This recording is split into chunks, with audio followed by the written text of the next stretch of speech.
su visión jurídica, atendiendo que en el Perú, además del deterioro económico, que ha terminado en una recesión recién admitida, lo que ha sucedido en los últimos años ha sido una crisis institucional muy grande que ha golpeado fundamentalmente al sistema de justicia, por ejemplo.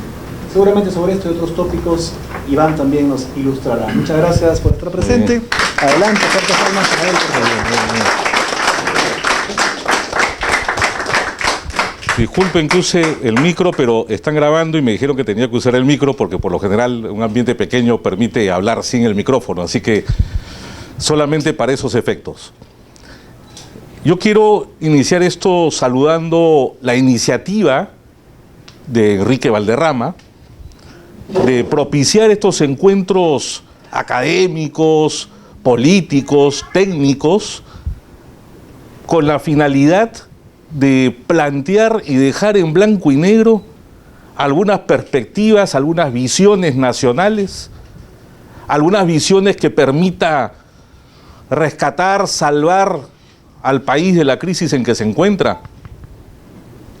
Y felicito a los dos expositores, y me adhiero sobre todo a tu ponencia, Oliver, y te expreso mi admiración a tu sangre alemana, que soy un cultor de la germanística y de su historia, desde la unificación de la dinastía de los Hohenzollern para el gran imperio alemán, que viene mucho después de la independencia americana. Alemania se unifica mucho después de la independencia peruana. Ojo, mucho después. Por lo tanto, mi admiración a la gran Alemania, a su historia, y como abogado penalista, obviamente, siempre hablo de ustedes, los alemanes. Siempre, porque han aportado teorías importantes en el orden jurídico, en el orden político, y su experiencia científica es fabulosa. Por lo tanto, Alemania es un ejemplo para nuestro país y para todo el mundo. Uno de los países que más premios Nobel tiene en el mundo. En el mundo. Por lo tanto, hecho esta atingencia y mi agradecimiento por la presencia de Carlos Vicente, representante del partido Salvemos al Perú, una nueva opción política que seguro estará presente en los momentos trascendentales que va a afrontar nuestro país. Dicho esto, yo creo de que toda intervención para plantear la problemática tiene que ser lo que dijo Oliver, la identidad nacional. Ese es el gran reto que tenemos nosotros los peruanos, la identidad nacional. La primera parte de mi intervención, y me cortas cuando tengas que hacerlo, Enrique, se va a dirigir a consolidar nuestra identidad nacional, o por lo menos hacer un ejercicio de lo que es nuestra identidad nacional. Tuve la suerte de recibir conversaciones de maestros de la historia peruana, como don Jorge Puccinelli, como el maestro José Antonio del Busto de Uturburu, extraordinarios profesores, y del gran José Agustín de la Puente y Candamo, quienes se preocupaban de estos quehaceres de la identidad nacional. Y decían, con el descubrimiento de América, de estas tierras hermosas, se genera uno de los más grandes episodios históricos de la historia de la humanidad. El más grande episodio, y lo dije el otro día en la presentación del libro de Raúl Chanamé, nuestro paz decano del Colegio de Abogados. Lo dije. Ni el descubrimiento o la llegada del hombre a la luna se asemeja al impacto histórico que dejó el descubrimiento de América. Y sobre todo en el caso peruano, en estas tierras fabulosas desde Pocras, Chimú, Chancas, Chachapoyas, Chavín, Tiahuanaco, teníamos los primeros vestigios de grandes civilizaciones. Y estas no fueron extinguidas, porque se junta y se amalgama con el gran imperio del Tahuantinsuyo, a quien yo lo reconozco como imperio. Es un imperio, fue un imperio, dominó y geopolíticamente se expande, respetando a sus vencidos. Y tenemos vestigios de ello que no es menester en esta ponencia. Pero el gran imperio del Tahuantinsuyo, como decía Basadre, no conoció el derecho, pero conoció la moral. No conoció el derecho, pero conoció la moral. Y estas tierras conquistadas bajo el concepto y la teoría del sincretismo cultural y de la transculturización de América Latina con la gran Europa, ¿de parte de quién recibe el sincretismo y la transculturización? De otro gran imperio como el imperio del Tahuantinsuyo, de otro gran imperio, y lo dice Cervantes, del imperio español, uno de los más grandes de la historia de la humanidad. No me deslumbran otros imperios, por cierto que pueden ser valiosos. Hubieron grandes imperios en la historia de la humanidad, pero la hazaña y la gesta histórica que deja España o el gran imperio alemán, por ejemplo, es digno de alabanza y que sea subrayado en la historia universal. Y producto de ese sincretismo, ¿qué se produce en la gran América Latina? José Agustín de la Puente Candamo me decía, no somos indígenas, pero sin lo indiano no existimos. No somos hispánicos, no somos españoles, pero sin lo hispano tampoco existimos. Yo le preguntaba a don José Agustín en su casa serena en Pueblo Libre, ¿qué es lo que somos? Maestro, somos mestizos. Y el gran mestizaje latinoamericano, de la Indoamérica que hablaba Víctor Raúl Aya de la Torre, y que generó una visión histórica y permanente y trascendental en la historia del país, es Indoamérica. Como lo logra Alemania, con la unificación de diferentes reinos, pero que logra el gran factor que perdió el país. ¿Qué es lo que perdimos?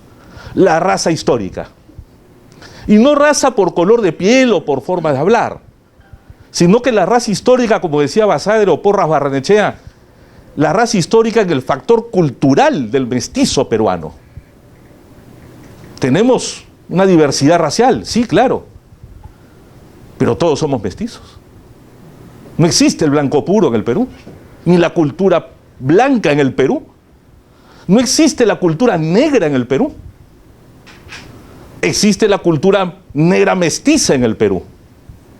Existe la cultura blanca mestiza en el Perú. Pero lo que se logra en nuestro país, con nuestra identidad, es lo que en algún momento estos grandes historiadores nos decían, que la historia de la identidad nacional era como un gran árbol, donde las raíces eran las raíces del gran Tahuantinsuyo,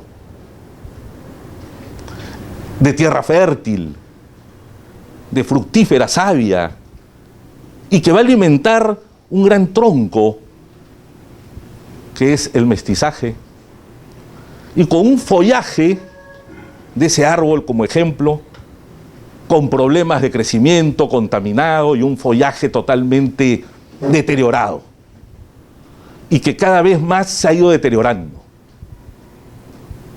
Identidad nacional, decía Porras o Basadre, se hizo día a día en las calles, se hizo con el quehacer cotidiano en la Lima o en los pueblos primigenios de este país. La identidad nacional se fue forjando como producto de dos grandes imperios, el Tahuantinsuyo y el gran imperio español. Así nace el Perú, y así nace América Latina, mestiza, históricamente mestiza. ¿Y qué sucedió entonces? Tenemos dos grandes episodios en la historia del Perú, donde fuimos los primeros de Latinoamérica. El gran imperio del Tahuantinsuyo, primero en América Latina. Cuestiono la discusión que hay con el imperio azteca, que también fue fabuloso. Pero el Tahuantinsuyo fue lo más grande de estas tierras americanas.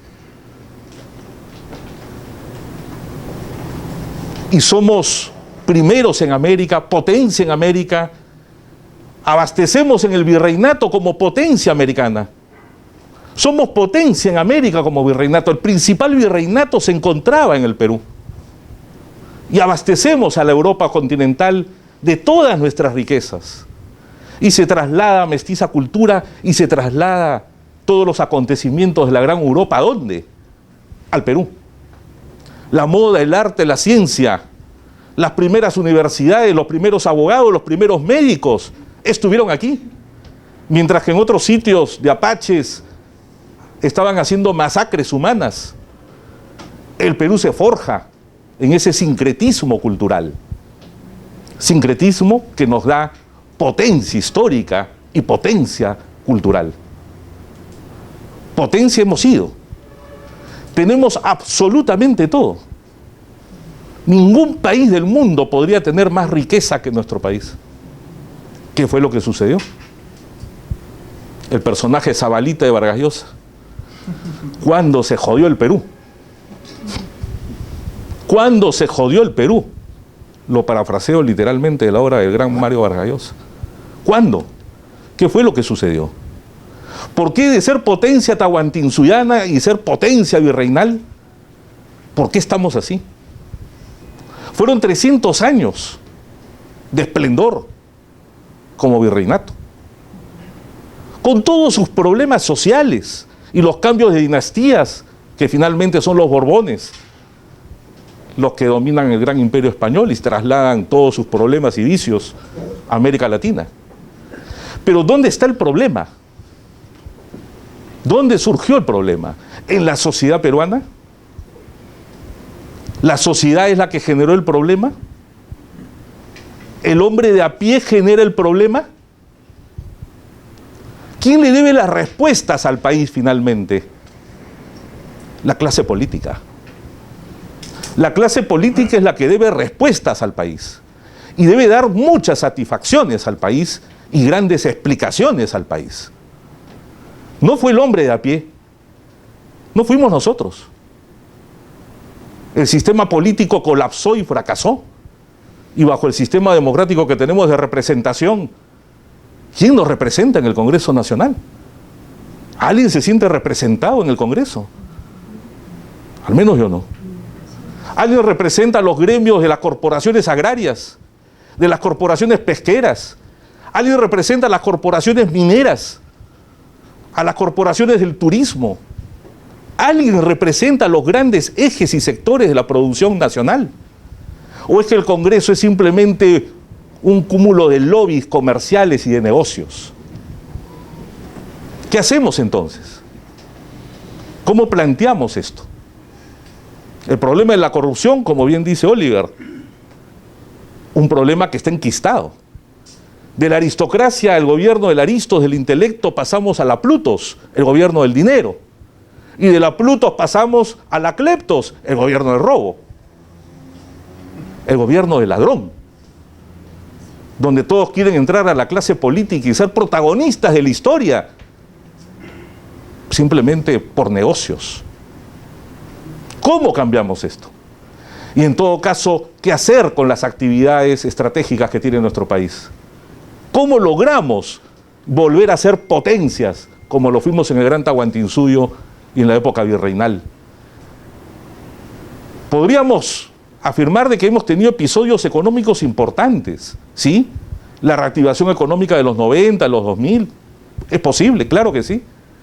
Pero el factor humano, el factor moral, la virtud nacional, es por eso que nosotros consideramos que aquí ya no hay transformaciones ni revoluciones, ya no caben esas palabras edulcoradas que tiene la clase política. Lo que tenemos que lograr es salvar al país. Salvemos al país. Rescatemos al individuo nacional del estado en que se encuentra. Hay que traerlo nuevamente a la virtud nacional. Antes de pensar en grandes proyectos de puro impulso económico, que son importantes, no lo dudo, claro que sí, son importantísimos, y voy a hablar de eso en la segunda parte. Pero lo que les quiero decir, queridos amigos, es que lo primero que tenemos que trabajar es salvar al hombre nacional. Y digo hombre y mujer, obviamente.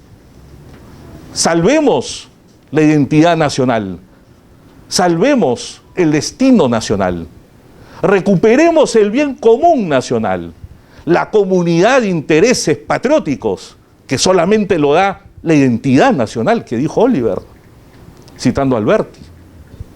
Muy bien. Por lo tanto, la identidad nacional es la que tenemos que rescatar como primera tarea, en prima facie, que era lo que le preocupaba tanto a Porras Barnechea, y que no suene teórico ni antiguo. Es lo que se debe hacer. Rescatar al hombre nacional, reencauzarlo, volverlo al cauce natural de las cosas, hablándole sobre su identidad nacional. Mestizos latinoamericanos, mestizos peruanos, raza histórica, la que nunca se forjó, la que tanto le preocupaba al gran Garcilaso cuando presenta sus obras en 1619 ante la reina de Portugal, el primer mestizo de la literatura universal, admirado por Góngora y Argote, admirado por la gran literatura española, el Inca de Montilla, en Sevilla, porque es ahí donde radicó, el Inca de Montilla, el Inca de la literatura peruana. Esa es la primera parte, mi querido Enrique, porque la segunda parte ya ingresaré a cuatro ejes que considero estratégicos para el desarrollo y el crecimiento nacional. 4 ejes. El sector agrícola, el sector pesquero, el sector turismo y el sector minero. Sin abandonar, obviamente, la educación nacional, a la cual me he referido, y a la salud pública nacional.